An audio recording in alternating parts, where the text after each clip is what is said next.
저는 최근에 이 복음에 대해서, 그리고 저의 신앙에 대해서, 그리고 우리 교회의 모습에 대해서 다시 한번 깊이 생각해보는 시간을 갖게 되었습니다. 정말 내가 믿고 내가 알고 또 행해왔던 그런 나의 모습들이 복음에 합당한 모습인지, 그리고 우리 베델교회가 정말 하나님께서 기뻐하시는 교회의 모습으로 이루어가고 있는지 한번 돌아보는 시간을 가졌습니다. 제 신앙의 영적인 그런 지진이 일어난 것 같았고요. 제가 생각해왔고 믿어왔던 그 견고한 진이 무너지는 듯한 느낌을 받았습니다. 이런 느낌을 받은 그 이유는 바로 한 권의 책을 만남으로 인함입니다. 바로 제 손에 있는 이 팀 켈러의 프라디갈 갓, 그러니까 한국어로 말하면은 탕부 하나님이라는 아주 작고 얇은 책이에요. 작고 얇은 책이지만 이 책이 저에게 준 영향력은 결코 얇고 적지 않았던 것이죠. 오히려 제 심령 깊숙이 있는 제 내면의 이 복음의 모습을 다시 한번 볼 수 있게 해주었고, 또 그만큼 영향력은 깊었고, 제가 이 책을 읽는 내내 제 마음속으로 회개하는 마음으로 하나님 앞에 그렇게 기도했던 시간을 가졌습니다. 그리고 오늘 본문의 내용과 또 이 책을 통해 느낀 점들, 그리고 제가 하나님 앞에 다시 한번 결심하며 나아갔던 그런 모습들을 우리 사랑하는 베델 식구들과 함께 이번 주일과 그리고 또 다음 주일 2주에 걸쳐서 한번 여러분들과 나눠보려고 합니다. 우리들이 그동안 놓치며 살아왔던 모습은 무엇이었는지, 또 오늘의 본문의 이 핵심이 무엇을 말해주고 싶은 것인지를 한번 깊이 생각해보는 시간을 가지려고 합니다. 우리가요, 흔히 이 누가복음 15장, 우리가 소위 말하는 이 돌아온 탕자의 비유, 그죠? 이것에 대해서 우리는요 많이 읽었고 또 많이 들었고 그렇게 했습니다. 어떤 내용인지 너무나도 잘 알고요. 저도 이 본문을 많이 읽었고 이 본문에 대해서 많이 들었고, 심지어 저도 역시 이 본문을 가지고 설교한 적이 있었습니다. 그런데 우리가 이 본문을 접할 때 대부분의 많은 사람들이 가장 먼저 떠오르는 것이, 이 돌아온 탕자의 비유 속에 가장 먼저 떠오르는 사람이 누굽니까? 누구예요? 돌아온 탕자죠. 둘째 아들이란 말이에요. 그죠? 대부분 아버지의 재산을 이렇게 먼저 가져가서 이렇게 밖에서 세상에서 허랑방탕하게 다 쓰다가 다시 돌아왔는데 아버지께서 맞아주시고 기뻐하는 그런 모습. 그래서 하나님을 떠나서 세상을 살다가도, 방황하다가도, 인생의 낭비를 하다가도 하나님께 다시 돌아오면 언제든지 그 하나님은 우리를 반갑게 맞이해 주실 거라는 그러한 내용에 우리는 굉장히 익숙해져 있다는 것이죠. 그리고 그 내용 역시 맞는 내용입니다. 그런데 우리가 이 본문을 읽을 때 우리의 포커스가 집 나갔다 다시 들어온 이 둘째 아들에게만 이 포커스가 맞춰져 있다면, 예수님께서 정말 이 말씀을 왜 하셨는지에 대한 중요한 의미를 놓쳐버리게 될 수도 있다는 것이죠. 그렇기 때문에 예수님께서 이 비유를 말씀하실 때, 이 돌아온 탕자, 이 돌탕의 비유를 말씀하실 때 누구에게 말했는지 우리는 정확하게 살펴볼 필요가 있는데요. 여러분이 성경을 갖고 계시면 누가복음 15장 1절을 한번 보세요. 1절을 보시면은요, 예수님의 말씀을 듣기 위해 누가 가까이 왔다 그래요? 그렇죠. 세리와 죄인들이라 그래요. 그러니까 이 부류의 사람들은 쉽게 말해서 아버지 곁을 떠났다가 다시 돌아온 둘째 아들의 부류입니다. 그들은 도덕적이지도 않고요, 윤리적이지도 않고 순종적이지도 않았던 그런 부류의 사람이에요. 그런데 예수님께서 그런 사람들에게만 말한 것이 아니라 2절에 보니까 또 어떤 부류의 사람들이 나왔다고 해요? 우리 한번 2절을 한번 같이 읽어볼게요. 시작. 그렇죠. 바리새인과 서기관들이 수군거려 이르되, 그러니까 그 자리에 누구도 있었다는 거예요? 바리새인과 서기관들도 있었다는 거예요. 근데 여기 보니까 그 3절에 보니까 예수께서 그들에게 이 비유로 이르시되 그랬죠. 그러니까 여기서 말하는 그들이란 어떤 부류의 사람을 말할까요? 죄인과 세리들을 위한 향해서 말했던 것일까요? 아니면 이 바리새인과 서기관들을 향해 말했던 것일까요? 예수님은요, 이 두 부류 모두에게 이 말씀을 하신 것을 우리는 알게 됩니다. 그리고 이 포인트를 놓치지 말아야 주님이 말씀하신 진정한 이 비유의 의미가 무엇인지 우리가 캐치할 수 있게 된다는 것이죠. 이 두 번째 부류는요, 즉 바리새인과 이 서기관 부류는 이 돌탕 마지막에 등장하는 맏형 마다들의 모습을 나타낸 것입니다. 그들은 자라면서 율법을 배웠고요, 하나님을 섬겼고요, 성경을 가르쳤고요, 예배를 빠지지 않았고요, 심지어 하나님 말씀에도 순종하는 삶을 살았던 사람들입니다. 근데 재미있는 사실은 1절에 보니까 이 죄인 부류에 속한 사람들은요, 예수님의 말씀을 들으러 가까이 왔다고 기록이 되어 있습니다. 그런데 반면에 도덕적이고 종교적인 사람들은요, 예수님이 이 죄인들과 가까이 하는 모습을 보면서 분노하며 깎아내리고 수군거리는 모습을 보게 됩니다. 그러면서 뭐라 그래요? 이 사람이 죄인을 영접한다. 이 사람이 죄인을 영접한다.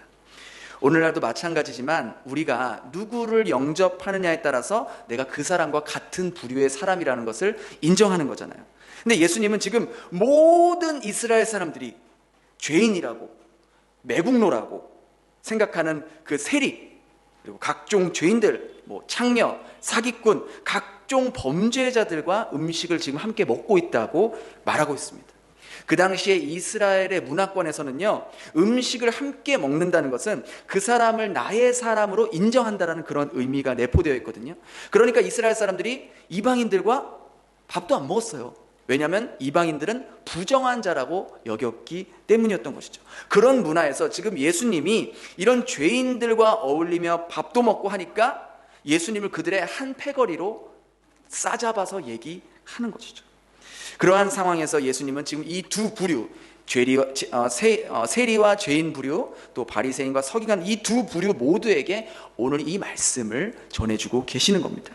그런데 예수님께서 진짜 이 이야기를 하고 싶었던 그 깊은 의도는 제멋대로 살고 있는 이 죄인들, 둘째 아들의 부류의 이런 사람들이 아니라 성경의 규정대로 행하고 따르고 있었던 바로 종교인들을 향해 말해주고 싶었던 것입니다. 예수님께서 이 둘째 아들의 방탕하고 허랑방탕한 자기 중심적인 삶에 대해서도 질책하고 계시지만 동시에 맏아들의 이 도덕주의 삶, 윤리적인 삶, 이것 역시 가차없이 질책하셨다는 것을 우리는 놓쳐서는 안 된다는 것이죠. 예수님은요, 종교적인 사람이나 종교를 등진 사람이나 둘 다 영적으로 잃어버린 존재이고 삶의 방식과 모습은 다르지만 둘 다 하나님을 떠난 잃어버린 아들이라고 말씀하는 것이죠. 오늘날도 이 비유에 나오는 이 맏형 부류와 동생의 부류는요, 함께 공존하고 있어요. 어쩌면 우리 교회 안에도 이 맏형 같은 부류의 사람이 있는가 반면에 이 둘째 아들 같은 부류의 사람이 있을 수도 있겠죠. 대부분 우리가 맏아들, 맏딸, 맏형 그런 사람들은 굉장히 책임감이 강합니다. 그죠? 문집사님 맏딸이시잖아요. 그래서 부모의 그 기대치가 있어요. 부모도 마찬가지로 이렇게 내 첫 번째 어떤 자식, 아들이든 딸이든 그 첫 번째 자식에게는 기대치가 있다는 거예요. 그러니까 늘 항상 이 맏아들과 이 맏딸, 그 첫째는 항상 늘 그 부담감과 책임감을 갖고 사는 거예요. 근데 반면에 이 둘째나 동생들은 어때요? 그의 반면에 굉장히 자유로운 영혼이에요. 부모님은 어떻게 되든지 가정이 어떻게 되든지 별로 그렇게 크게 신경 쓰지 않아요. 둘째들은 그냥 그 밑에나 막내들은 그냥 자유롭게 내 마음대로 하고 싶은 대로 살아가는 것이 보통 대부분이에요. 물론 이렇게 바뀌는 케이스도 있지만 대부분이 이렇게 맏아들, 맏딸들은 항상 늘 부담감과 책임감이 있는가 반면에 동생들은 좀 더 거기에 좀 편한 그러한 삶을 살고 있는 것이죠. 근데 이 눈여겨볼 만한 사실은요, 예수님이 이 공생의 사역을 하실 때에 한번 보세요. 이 종교적인 사람들과 이 소외된 사람들 이 두 부류 중에 어떤 사람들이 더 예수님께 더 가까이 나아갔고 예수님을 잘 따랐습니까? 종교적인 사람들과 이 죄인이라고 불렸던 사람들 중에 어떤 부류들이 예수님께 자신의 마음을 더 열어놓았냐는 거죠. 소외된 사람들, 죄인이라고 불렸던 사람들, 이런 사람들은 예수님과 가까이 가는 사이가 되었지만 오히려 종교적인 사람들, 즉 이 맏형 부류의 사람들은요, 오히려 예수님과 적대적인 관계를 지니게 되었던 것이죠. 다시 말해 예수님의 가르침은요, 종교를 등진 사람들에게는 그 사람들을 끌어들이는 반면에 당대의 종교적이고 성경을 믿고 말씀에 순종했던 사람들은 아이러니하게도 예수님을 배척했고 적대시했고 그들은 예수님을 불편한 존재로 여겼다는 것이죠. 우리가 이 시점에서 돌아봐야 할 것이, 그럼 나의 모습은 어떠한가? 그리고 우리 베델 교회의 모습은 어떠한가? 우리 베델 교회는 예수님이 사역하셨던 것처럼 세상에서 소외된 사람들, 죄인이라고 불리는 사람들, 아무도 같이 하고 싶지 않는 그런 사람들이 우리 베델 교회를 오고 싶어하고 또 말씀을 듣고 싶어하고 그 말씀 속에서 예수님을 인격적으로 만나서 자신들의 죄를 회개하는 그러한 일들이 일어나고 있는가? 그런 일들이 우리 교회 안에 정말로 역사하고 있는가? 이 필립 얀시의 놀라운 하나님의 은혜라는 그 책 속에는 이런 실화가 담겨져 있습니다. 하루는 이 몸을 팔면서 생계를 유지하는 여인이 가정 상담사를 찾아옵니다. 이 여인은 집도 없고 몸도 병들고 가난하게 찢어지게 가난한 삶을 살았던 그런 여인입니다. 그러면서도 몸을 팔아 돈을 벌면은요, 그 돈을 마약에 쓰는 데에 또 다 써버리는 그러한 삶을 살았던 여인입니다. 그런 여인이 자신의 삶을 비관하면서 더 이상 살고 싶지 않다고 울먹이면서 마지막으로 그 상담사를 찾아왔던 것이죠. 그래서 그 상담사는 그 여인의 말을 쭉 다 듣고 뭐라고 얘기를 해줘야 될지 몰라서 이렇게 말했습니다. 혹시 근처 교회 가서 도움을 요청해 보지는 않으셨나요? 라고 이렇게 조심스럽게 물어봤습니다. 그랬더니 그 여자의 표정이 싹 바뀌면서, 교회요? 거기는 뭐 하러 가요? 그렇지 않아도 비참해 죽겠는데 거기 가면 그 사람들 때문에 더 비참해져요. 이상하지 않습니까? 예수님 당시에는 죄인들과 창녀들과 세리들, 세상에서 손가락질 받았던 사람들이 예수님을 찾아왔어요. 그들은 예수님을 피해 달아나지 않았다고요. 자신의 모습이 비참하면 비참할수록 오히려 예수님을 피난처로 삼았던 것이죠. 그런데 예수님의 사역을 이어가고 있다는 우리들의 모습은 어떤가요? 우리 교회의 모습은 어떤가요? 정말 인생의 밑바닥을 헤매고 있는 사람들이 생각하는 교회라는 곳은 그들에게 넘기 힘든 도덕적이고 윤리적인 두터운 벽이 있는 곳이 교회가 아닐까요? 우리는 오히려 도덕적이고 예의 바르고 세상적으로도 지위가 있고 영향력 있는 사람이 교회에 오기를 더 바라고 있진 않은가요? 물론 그런 사람들이 교회로 찾아오는 것은 기쁘고 하나님께 감사할 일이죠. 그런데 가난하고 세상에서 손가락질 받는 사람들이 교회로 찾아오는 것은 우리에게 부담이 되고 이왕이면 다른 교회로 갔으면 하는 그런 마음이 우리 저변에 깔려 있지는 않는지 우리는 돌아봐야 한다는 것이죠. 우리가 듣고 있는 이 설교와 우리 교회에서 행해지고 있는 모습들이 세상 부류, 즉 이 동생 부류의 마음에 와닿지 않는다면 어쩌면 우리 교회 안에도 도덕적이고 윤리적이고 종교적인 맏아들의 부류가 너무나도 많기 때문은 아닌가 생각해 볼 필요가 있다는 것이죠. 본문에 나오는 이 형의 모습은요, 동생을 표현하는 것에 비하면 굉장히 짧고 간략하게 표현되어 있습니다. 그러나 그가 행했던 그 모습, 그 말투, 그 행동, 그 속에 깔려있는 내면의 모습은 결코 간단하거나 간략하지 않은 것이죠. 그의 등장의 모습과 그가 아버지와 한 대화의 모습을 한번 자세하게 한번 들여다보세요. 형은요, 지금 이 형은 동생이 아버지의 재산을 다 탕진하고 돌아온 그 아들을 이제 동생이 돌아왔다는 소식을 듣게 됩니다. 그리고 그런 동생에게 아버지는 새 옷을 입히고 가장 비싼 반지를 껴주고 그 당시 가장 비싼 가축 소를 잡아 잔치를 열게 됩니다. 그런데 그 소식을 듣고 형은요, 이 뱃속에서 뒤틀리면서 분노가 일어나기 시작합니다. 그리고 의도적으로 아버지가 마련한 그 잔치에 들어가길 거부합니다. 그러면서 문 밖에서 아버지의 행동을 하나하나 반박하면서 아버지의 행동이 지금 부적절하다는 것을 지적하는 것이죠. 이것은 2000년 전 가부장 제도가 그 문화가 있었던 그 모습 속에서는 상상도 못할 일이에요. 이런 상상도 못할 일을 그는 왜 저지른 것일까요? 마다들은 왜 그토록 아버지에게 분노했을까요? 표면적으로는요, 방탕하게 살다 돌아온 이 동생을 아무 책망 없이 아버지가 그냥 받아들였다는 것에 분노한 것 같지만, 실제로 그의 속 마음에는 다른 이유가 있었다는 것입니다. 그 당시 문화에는요, 부모가 죽게 되면은요, 부모의 유산을 형제들이 나눠서 갖게 됩니다. 그런데 맏아들, 이 첫 번째 이 형은요, 그 모든 형제들의 2배를 받는 권리가 있어요. 그러니까 이 아버지에게 지금 2 아들이 있으니까 아버지의 유산을 3등분합니다. 그래서 3분의 2는 맏형이 갖는 거고요, 3분의 1은 이제 동생이 갖게 되는 거예요. 근데 이 동생은 이미 벌써 아버지의 3분의 1인 그 자기가 받을 몫을 가지고 떠났잖아요. 떠나서 이제 다시 그걸 다 쓰게 된 거예요. 그리고 동생의 몫은 끝난 거예요. 그런데 이 아버지가 아버지의 재산을 탕진하고 돌아온 이 동생을 받아준다면 원래 자기가 받아야 할 3분의 2, 이 재산을 다시 또 3등분으로 나눠서 또다시 그에게 3분의 1을 줘야 한다고 생각하니까 이것이 탐탁지 않고 이것을 못마땅하게 여겼던 것입니다. 그래서 맏아들이 아버지에게 뭐라고 하는지 아세요? 오늘 보니까 본문에 나는 이제껏 아버지의 명을 한 번도 어긴 적이 없습니다. 그렇기 때문에 저는 이 일에 제 의견을 말할 권리가 있습니다. 아버지 혼자 동생을 받아들이는 이 결정은 저로서는 도저히 용납할 수 없는 결정입니다. 아버지가 이렇게 일방적으로 동생을 받아들일 자격, 그 권리가 없습니다라고 아버지에게 반박하는 것입니다. 어른을 공경하며 복종했던 그 시대에는 절대적으로 그것이 중요했던 그 문화 속에서 그런 아들에게 들었던 그 말을 들었던 아버지의 심정이 어땠을까요? 얼굴이 달아오르고 아버지로서의 명예와 위신이 깎아내려지는 모습이지 않겠습니까?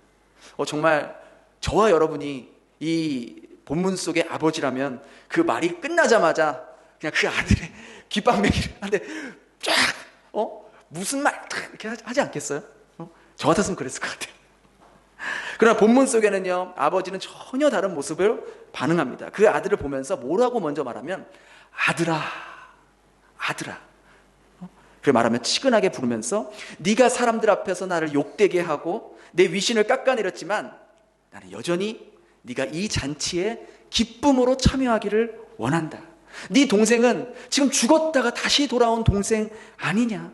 그러니 네가 이 잔치에 참여했으면 좋겠다라고 인자한 목소리로 그 첫 아들에게, 맏아들에게 호소하며 부탁을 하고 있다는 것이죠. 그리고선 예수님은 이 비유를 딱 끝내버리십니다. 그런데 왜 예수님께서 이 비유의 이 결말을 해피엔딩으로 끝내지 않으셨을까? 맏아들이 결국 그 아들이 그 잔치에 참여했는지, 자기 동생을 정말로 진정으로 받아줬는지, 그런 거에 대한 결말이 없이 딱 끝을 내셨다는 것이죠.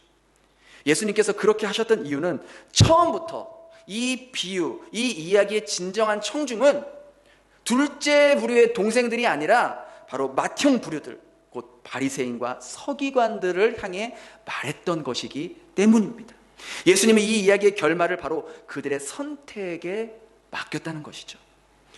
그럼 이 맏아들이 가장 원했던 것은 무엇이었을까요? 한번 잘 생각해 보세요. 그가 원했던 것도요, 사실은 동생과 다를 바가 없었던 거예요. 그도 동생 못지않게 아버지보다 아버지의 재물의 마음이 더 있었다는 것을 보게 됩니다. 다만 동생은 반항적으로, 비윤리적으로 그 재물을 얻어냈다면 형은 아버지 옆에서 남아 있어서 그 재물을 얻어내길 원했던 것이죠. 그가 했던 말을 잘 보세요. 나는 아버지의 명에 단 한 번도 지금까지 어긴 적이 없습니다. 그런 나에게는 염소 한 마리 잡아주시지 않으셨습니다. 아버지는 그렇게 매정한 아버지고 저에게는 구두쇠 같은 아버지였습니다. 라고 자신의 속마음을 이야기하는 것을 보게 됩니다. 결국 두 형제의 마음은 똑같았던 거예요. 둘 다 아버지와의 관계보다는 아버지가 가지고 있었던 그 재물의 마음을 두었던 것이죠. 방법상 동생은 불의한 방법으로 그것을 얻어내려 했고 맏형은 지극히 착한 방법으로 그것을 얻어내려고 했던 것이죠. 그럼 예수님이 왜 이 비유를 말하는 줄 아십니까? 그것은 이 두 아들들 중 누구도 아버지를 진정으로 사랑하지 않았다는 것이에요. 둘 다 아버지를 이용해 이기적인 자신의 목표를 이루려고 했을 뿐, 아버지를 사랑해서 아버지를 섬기거나 아버지와 함께 있는 것이 기쁘기 때문에 아버지 곁에 있었던 것이 아니었던 것입니다. 이게 얼마나 충격적인 것인지 아십니까? 하나님과 멀어지는 길이 단순히 세상에서 방황하고 방탕하게 살고 그렇게 사는 것만이 하나님과 멀어지는 것이 아니라, 오히려 그분과 같이 있고 그분의 말씀에 순종하고 다 지켰음에도 그 길이 하나님과 멀어지는 길이 될 수 있다는 것을 예수님은 오늘 이 본문을 통해서 말해주고 있다는 것이죠. 저는 여기에서 제 마음에 지진이 일어나더라고요. 제 영적인 이 신앙에 지진이 일어나더라고요. 그동안 우리가 귀에 못이 박히도록 들어왔고 행했던 그 모습들이 오히려 하나님과 더 멀어지게 하는 그러한 모습은 아니었는가? 그러면서도 왜 내 모습이 점점 이 마다들의 모습과 오버랩되는지 모르는 그런 모습들. 여기서 말하는 이 마다들의 모습은 바리새인과 서기관들이죠. 이 사람들은 하나님을 모르는 사람들이 아니라 오히려 하나님의 말씀을 연구하고 가르치고 예배를 주관하고 준비하며 하나님의 말씀을 지키는 사람들이었어요. 그런데 그들의 행동 저 밑바닥에는, 저 깊은 내면에는 하나님의 말씀을 거역하지 않고 그 말에 빠짐없이 순종함으로 하나님께서 자기들에게 복을 주셔야 하고 내가 행했던 모습대로 하나님께서 응당 갚아주셔야 한다라는 의무가 있다고 그들은 믿어왔기 때문입니다. 그것이 바로 바리새인들과 서기관의 진짜 깊은 내면에 깔려있던 모습이었던 것이죠. 우리가 주의해야 할 것은요, 종교심이 강한 사람일수록 아주 도덕적이고 윤리적으로 살지만 그들의 목표는 하나님을 수단으로, 그분을 자기가 통제하려고 하고 자기가 원하는 것을 하나님이 이루어 주셔야 하는 의무가 있다라고 믿는다는 것이죠. 마다들과 동생, 그들의 모습은요 너무나 다른 극명한 대조를 달리고 있어요. 그죠? 그러나 그들의 마음속 깊은 속에 그들의 동기와 목표는 동일했다는 거예요. 방식만 달랐을 뿐 자기들이 집착하고 있는, 자기들이 갖고 싶은 그 목표물을 얻기 위해 아버지를 이용했던 것이죠. 물론 그들에게 그렇게 말하면은 절대 아니라고 말합니다. 그러나 그들의 깊은 내면 속에는 하나님 그 존재만으로 사랑하고 따르기보다는 내가 하나님의 말씀에 따르고 순종하면 하나님께서 나에게 주실 복과 나의 소원들을 이루어 주실 거라는 기브 앤 테이크의 마음이 자리 잡고 있었다는 것이죠. 물론 주님은요, 우리가 행한 대로 갚아주신다고 말씀하셨습니다. 심은 대로 거둔다고 말씀하셨어요. 그러나 그것이 복을 받는 것을 목적으로, 내가 원하는 것을 얻는 것을 목적으로 행한다면 그것은 결코 하나님을 사랑해서 하나님의 은혜에 감사해서 심는 것이 아니죠. 그것은 하나님과 계약하는 모습이고 하나님과 협상하는 모습과 다를 바가 없다라는 것이죠. 저와 여러분은 어떻습니까? 저와 여러분의 모습이 오늘 본문에 나온 이 마다들의 모습은 아닐까요?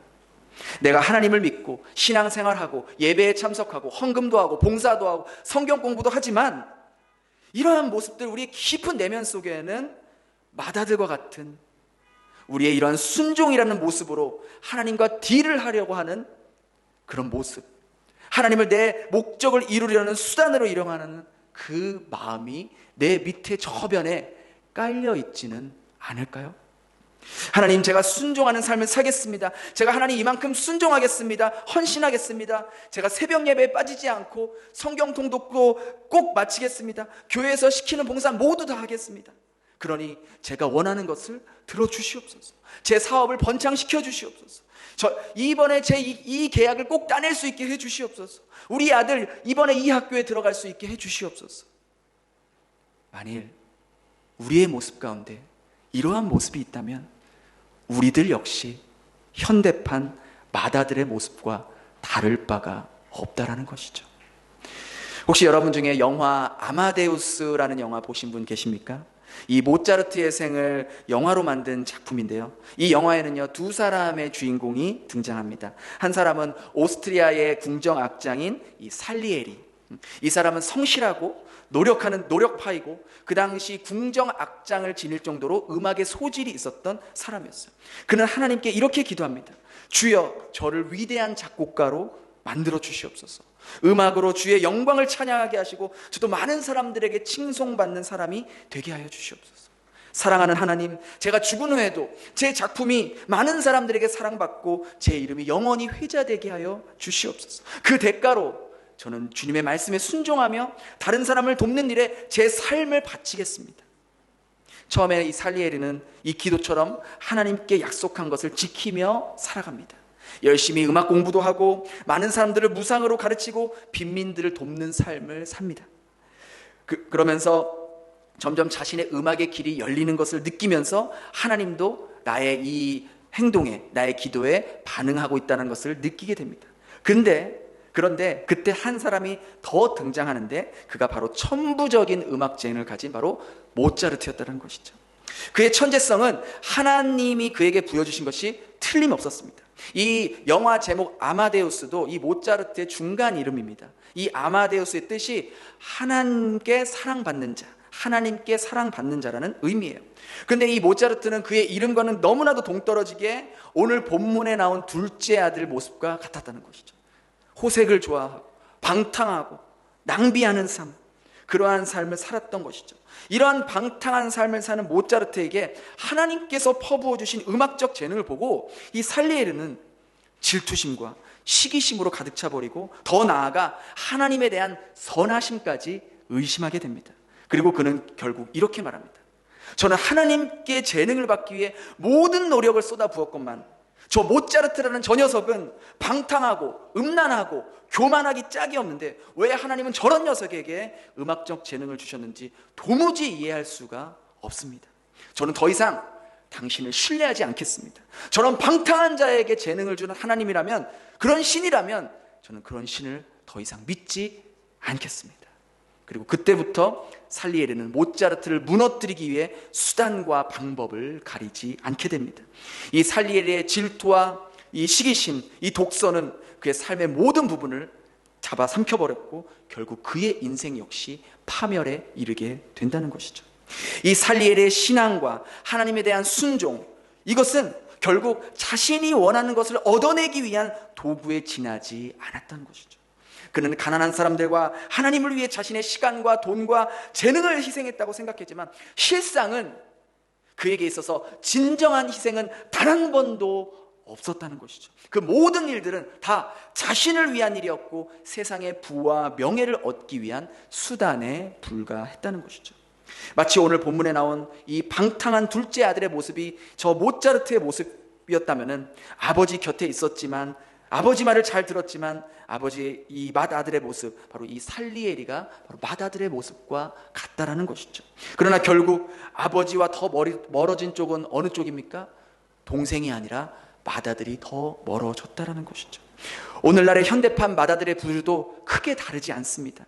이들은요, 하나님과 함께하는 것이 행복하고 하나님을 사랑해서 그분의 말씀에 순종하기보다는 하나님께 내가 원하는 것을, 무언가를 얻기 위해 옆에 있는 것이고 그 말씀에 순종한다라는 것이죠. 예수님께서 이 비유에서 말씀하고 싶은 것은 도덕적으로 흠이 없고 하나님의 말씀에 순종하며 살아가는 사람도 방탕하게 삶을 살아가는 사람 못지않게 영적으로 잃어버린 아들이 될 수 있다는 것을 분명하게 말해주고 있다는 것이죠. 저는 이 말씀을 준비하면서 나는 도대체 어떻게 살아왔는가, 얼마나 많은 경우 내 모습이 이 맏아들의 모습과 같지는 않았는가 돌아보게 되었다는 것이죠.